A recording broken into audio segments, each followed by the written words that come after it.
Meron siyang 13 statues. Ang tawag pala sa kanila guys, The Amazing Laughter Statues. Ito guys, pagpasok nyo sa loob, makikita nyo agad kung paano nila pinaprepare yung donuts. Yan, pati yung mga equipments na ginagamit nila. At eto na siya guys, eto na ang famous Gastown Steam Clock.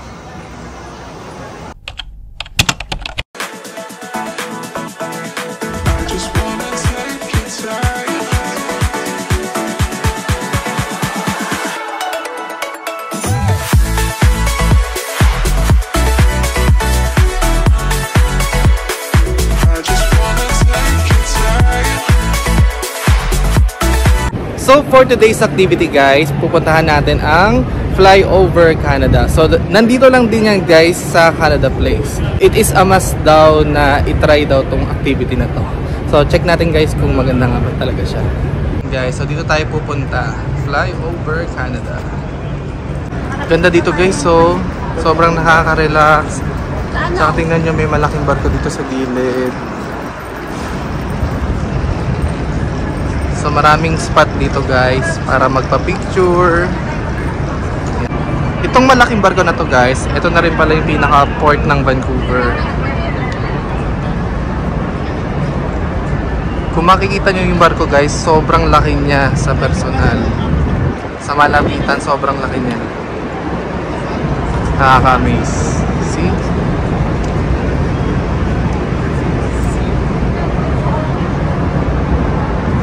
Laki diba guys? Ito na guys yung papuntang Flyover Canada. So guys, kung bibili niyo yung ticket dito, pupunta kayo sa level A. And then after nyong bilhin yung ticket, pupunta naman kayo sa level M. So dun yung pinaka-ride entrance guys. Sasakay tayo ng elevator guys. Punta tayo sa level A para bumili ng ticket. Dito tayo sa dulo. Yeah. Okay, bili muna tayo guys ng ticket. Let's go.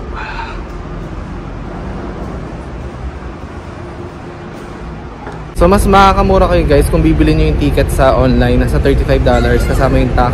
Pero kung dito nyo naman siya mismo bibili, nasa $40 siya kasama yung tax. So nasa $5 din yung difference. So mas makakasave pa rin kayo guys kung sa online nyo siya bibili. Eh, pasok na tayo guys.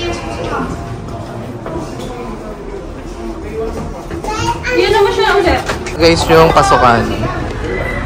Pag bumili pala kayo ng ticket guys, mamimili kayo ng may iba't ibang time slot. So kayo mamimili kung anong oras nyo gusto. I-scan nila yung pinaka barcode ng ticket nyo.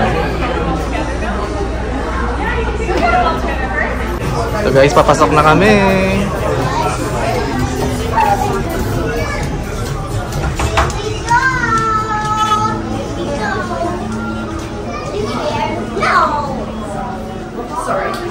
Sorry. The door was smaller than I thought. I have two separate rooms. So parang may papanoorin muna ata kami guys. Parang pa-introduction nila.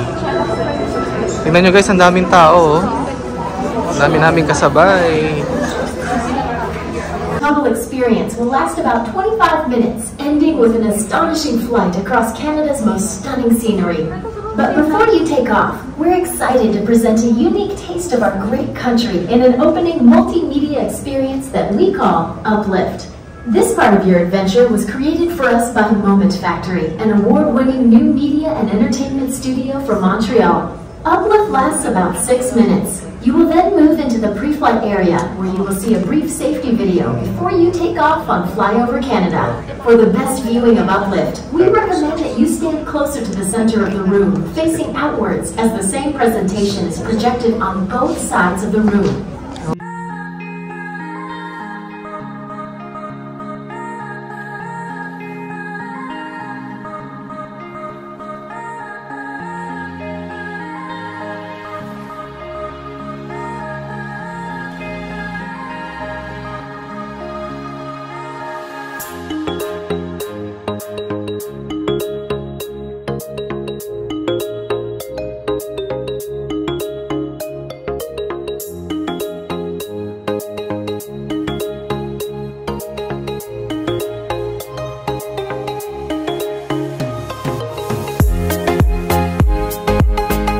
And after nyo manood guys ng introductory video, papasok kayo sa room.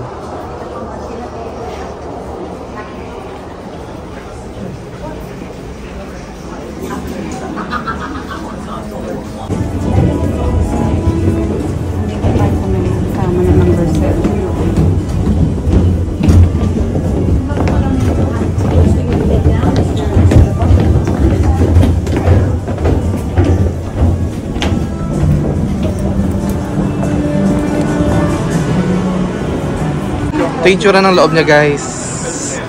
Yung mga upuan. Nakaka-beauty ng ganda. Sobrang ganda guys. Dapat itry nyo to. And that's it guys. Alam nyo guys, sobrang nag-enjoy ako at sobrang sulit talaga nung binayad namin dito sa Flyover Canada na to. Alam nyo, habang pinapanood nyo siya, parang kala nyo kasama kayo dun sa eksena. Sayang nga guys, hindi ko na videohan lahat kasi bawal talaga mag-take ng video sa loob. Talagang pasaway lang ako guys.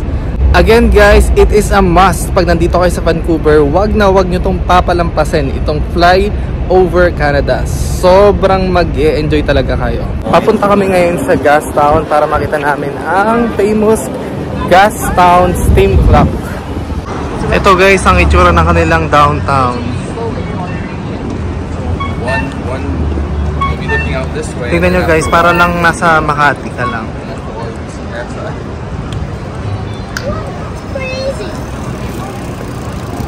Ganda ng downtown nila guys. Malinis, sobrang organized. Ang maganda rin dito sa downtown nila guys, ang daming mga kainan. Kaya kung sakaling magutom kayo, hindi problema. Ang dami nyo pwedeng kainan na pwedeng puntahan. Yan, tapos kung naghanap kayo ng mga souvenir items, marami rin sila dito. Tapos guys, kung balak nyo pala pumunta ng Capilano Suspension Bridge, nakita ko din dito sa downtown nila, may free shuttle papunta doon. So, wala kayong babayaran. At eto na siya guys, eto na ang famous Gastown Steam Clock. Siyempre guys, kailangan natin magpa-picture dyan. May mga pelikulang dito rin sinut sa steam clock na to.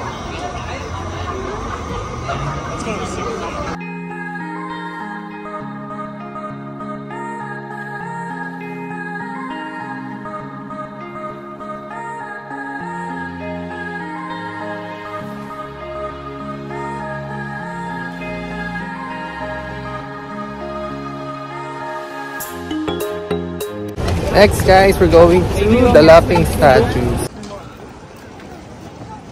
Ayan siya guys.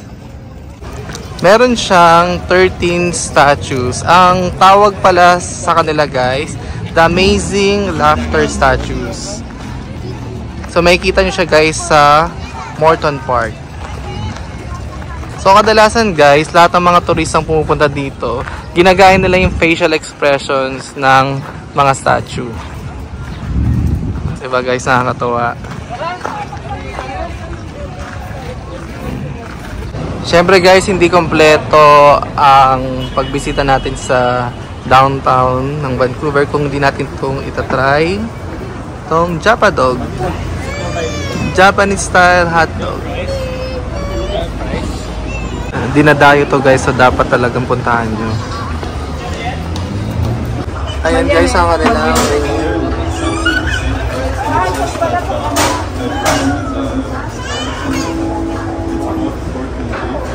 Which one is your best seller for the Japadog? It depends. So this teriyaki is the type of topping, and depending on the sausage you want, like if you want a pork sausage, it's this number 1. If you want a spicy sausage, it's number 5. And if you like Wagyu beef, it's 13. So it's between the teriyaki and number 2. So you only have like the pork sausage, or you have different meat? So we have all these different types of sausages, and for any meal you want, you can decide to pick which sausage you want. Can I get the beef? So do you want the all beef or the Wagyu beef? Which one is better? Well, the Wagyu is like much larger, more juicy. Is it spicy or no? No. Okay, I'll take the Wagyu beef. So Wagyu beef for a A Wagyu number 1 or like number Which one do you recommend? I like the number 2. Okay, I'll go with number 2 then. Yeah. Ito guys, yung itsura ng loob ng store. Maliit lang siya guys, hindi siya ganong kalaki. Yan.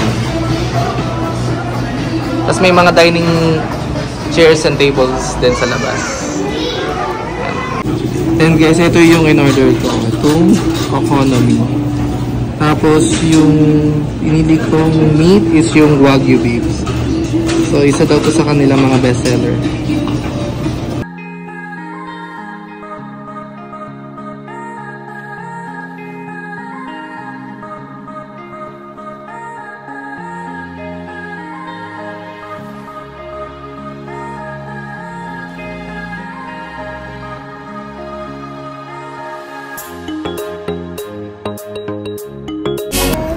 Ito siya guys, yun guys, sobrang sarap, ang daming toppings. Then meron din silang takoyaki. Ito naman guys, ang in-order ko, economy Japanese hotdog.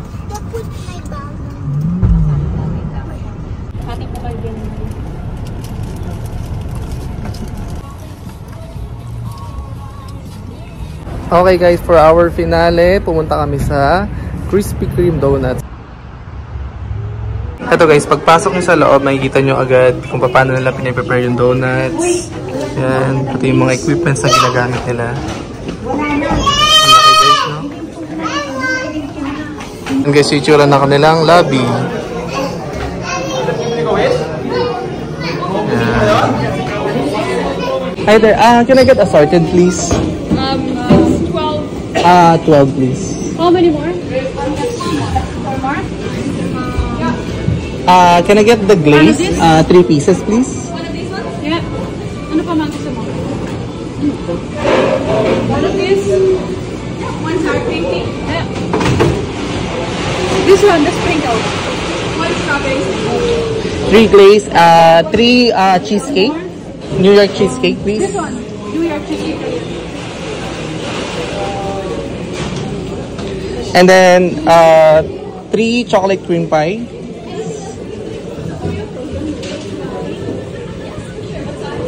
3 strawberry filled. And 3 strawberry filled donuts, please. That's it.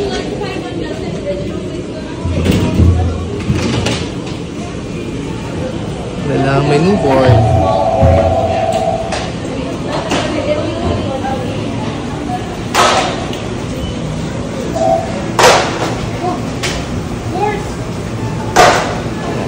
So yung 1 dozen nila guys, pag yung original glaze, $13.95. Pag half dozen naman, $8.50. In order ko. So guys, kung nagke-crave kayo ng Krispy Kreme Donuts, ang location ng store niya guys, makikita nyo siya sa Delta, BC. And that's it guys. Don't forget to like and subscribe to my YouTube channel. See you on my next vlog.